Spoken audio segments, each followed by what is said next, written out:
The Texans lose a player who was set to be a key depth piece to retirement. Who benefits from his absence? How even important is that cornerback 3 position? I'll talk about it. Powered by my friends at Platinum AC and Heating. How about that? Platinum AC and Heating. When I needed a new air conditioning system, I called them. You should call them as well for any of your air conditioning needs. Dwayne's the best in the business. He got me taken care of in no time. He can help you out as well. Save the number 832-777-3683. It's Dwayne at Platinum AC and Heating. Appreciate him for sponsoring this video. So Ronald Darby calls it a 10-year NFL career in the books for him. He retires after the Texans signed him about 2 months ago. And hey, I'm not going to talk bad about a guy that wants to call it a career after 10 years. Darby was fine for the Jaguars last year, ultimately was released after signing a multi-year contract with Jacksonville after just 1 year, but he had some success previously in his past Buffalo and Philadelphia. He calls it a career, and the Texans thought, I would think, when they signed him, he was going to have a pretty good opportunity to fill in as a backup outside cornerback. Now, I call that cornerback 3 because Derek Stingley and Kamari Lassiter are locking down cornerback 1 and 2, and the Texans play non-cornerbacks at Jalen Petre's spot. So slot cornerback, nickel back, the Petrie position, as I've called it many times, they usually play safeties there, not cornerback. So cornerback 3, I thought Ronald Darby had the inside track, being a veteran and having experience to that position. Now, in a perfect world, you really don't need cornerback 3 that much. You don't even really put them on the field. DeMeco Ryans would love to just play Derek Stingley and Kamari Lassiter nonstop at outside cornerback. And he's talked before about how he really doesn't like his cornerbacks to come off the field. It's a position that you've got to be able to play almost the entire game. They don't really get breaks in the same way that offensive linemen don't really get breaks when it comes to offense. Cornerbacks don't really get breaks for DeMeco Ryans and his defense when it comes to defense. Now, knock on wood, Derek Stingley's been really healthy since the return from injury, not last season, but the season before that, 2023. Got hurt, returned from the injury, and he's played all the way through every game and damn near every snap since then for Derek Stingley. So he's been pretty healthy. And Kamari Lassiter had a pretty healthy rookie season, got dinged here or there, but those players have been pretty healthy, and maybe you don't need cornerback 3 that much if you're the Houston Texans, but just in case you need it, who are the options now that Ronald Darby is not a part of the equation? Well, let's break it down and look into it and see who has benefited the most from Ronald Darby's exit. So you see Derek Stingley and Kamari Lassiter here. Those 2 guys are your starters and will play the majority of the cornerback snaps for the Houston Texans.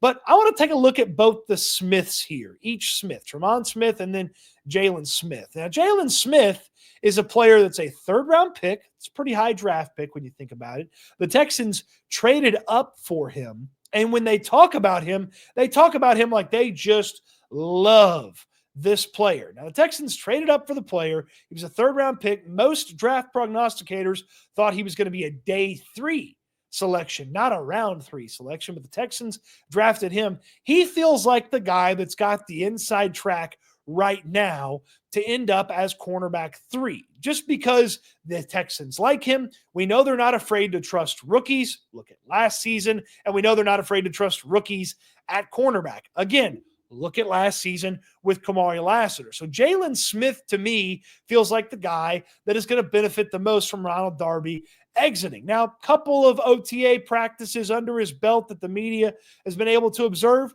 Nothing too particular to note from Smith, but more reps, more opportunities, more chance to grow into that spot. Tremon Smith, and he is a special teams ace. You know, Frank Ross is excited. He's back. He told us over on the SNL channel when we had the visit with him last month. He mentioned it after OTA practice 2 that he was happy Tremon Smith was back. As a special teams ace, you kind of don't want that guy playing cornerback 3 that much. So I would tell you that Jalen Smith, that's your favorite. That's the guy that you want to focus in on, as has the inside track to be the backup for Derek Stingley and Kamari Lassiter. But I also wouldn't count out D'Angelo Ross. Now, look, D'Angelo Ross last year, when he filled in as an outside cornerback for the Houston Texans against the Green Bay Packers, it didn't look good.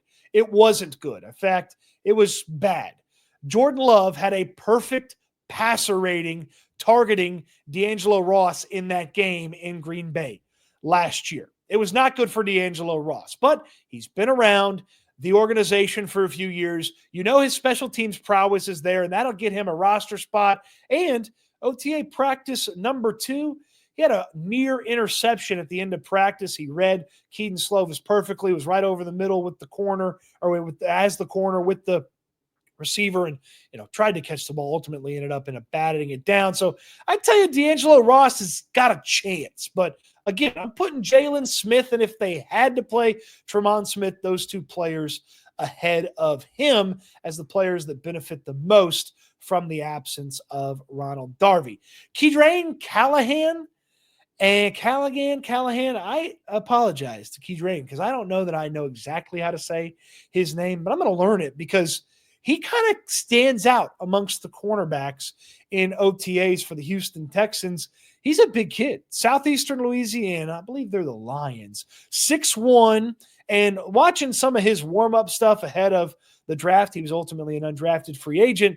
There's a little athleticism to him, and I noticed him on the field the other day, not just for his size, but what he was able to read and do on the field with some of the thought-to-be backups out there on the field. So I'm going to pay a little bit more attention to him. And then Miles Bryant, Elijah Huzzie, those 2 guys are probably better cast as inside backups or break glass in case of emergency outside backups. And I'm not really sure that they're going to make the team or get a ton of opportunities to back up even Jalen Petrie on the inside, just because you've got Jalen Reed. Jimmy Ward is still on this team. Some other safety options could maybe bump down there into Jalen Petrie's spot as well. So as we kind of look at this, Stingley and Lassiter, hey, you just hope those are the guys. And then Jalen Smith benefits here from Ronald Darby's exit from football, and the rookie from USC who played inside and outside for the Trojans.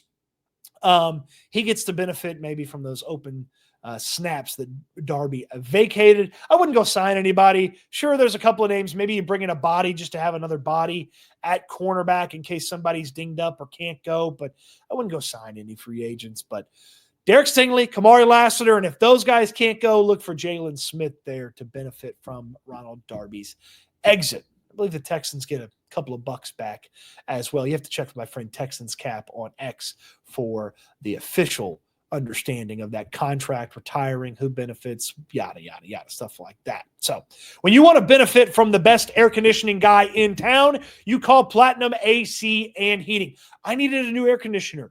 It was a terrible situation. The part on top of where I live went out. My inside was old. It wasn't blowing as cold even before it went out. I talked to Dwayne at Platinum AC and Heating. He went through step by step everything, every option, why this, why I should or shouldn't or could or couldn't do that. He was the best. It's the reason he's a 5-star rated at Better Business Bureau, 5-star rated on Google reviews. Platinum AC and Heating is the best. Dwayne sent me stuff digitally. His crew was arriving before they were even supposed to arrive. They were ahead of schedule. And man, I didn't know you could put in an entire new air conditioning system as fast as they did, but they did exactly that. They are the best in the business, and I now have experienced as much. No longer is it just preventative maintenance. I know that Dwayne from Platinum AC and Heating can, just like that, get you a brand new AC system. Call me today, 832-777-3683. 832-777-3683. If you have anything wrong with your AC or you just need a little checkup, you need to take care of your air conditioner as pretty regularly as you take care of your car, get it tune-ups, check-ins, yearly preventative maintenance. Platinum AC and Heating does that. And, of course, they can do the full change-out like they did for me. You may not need the number now. Save the number for when you do need it. Really appreciate Dwayne for helping me out in a really tough spot. And he got it done like that. His guys were the best. He's the best. And that's why I'm telling you, if you need AC help, you need Platinum AC and Heating. Appreciate them for hanging out with us here on the channel. Another OTA, a Ronald Darby-less OTA coming your way this week, and then mandatory minicamp next week. Let's see what the defense can do without Ronald Darby. Maybe a little bit more for Jalen Smith. Got to be paying attention to the rookie out of USC now that Ronald Darby is not as much in his way to that cornerback 3 spot. And of course, we'll have plenty for you here on this channel, the SNL channel, myself and Landry Locker from the Locker Room. You don't want to miss out on any of it. Appreciate you watching the video. I hope you enjoyed it. I can't wait till we talk Texans again soon.